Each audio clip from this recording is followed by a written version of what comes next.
আমি যে আজকে যে পজিশনে আছি এই পজিশন আমার বর্তমান। জোরে কোন কথা ঠিক কিনা? আমার অতীতের খবর কি? আমার অতীতের খবর জানেন আপনারা? আমি রাস্তায় রাস্তায় ঘুরতাম দাওয়াত নেওয়ার জন্যে।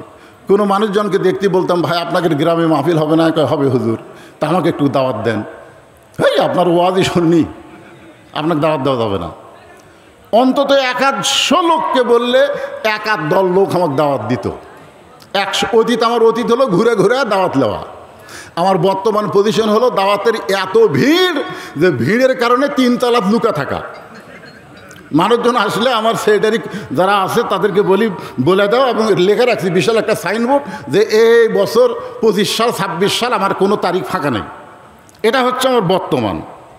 আর আমার ভবিষ্যৎ হচ্ছে মসজিদের খাটনি আমার বাড়ির আঙ্গিনাতে আসবে, আমার সমস্ত কাপড় খসায় সাদা কাপড়ের কাপড়ে চকলেটের মতন মোড়ায়া আমাকে অন্ধকার কবরে নিয়ে যাবে। জোরে কোন কথা ঠিক কিনা? এখন আমার অতীতের রাস্তা ঘুরে ঘুরে দাওয়াত দেওয়ার কথাও মনে নাই, আমার ভবিষ্যৎ মৃত্যুর কথাও মনে নাই। বর্তমানে আমি কি হনু রে?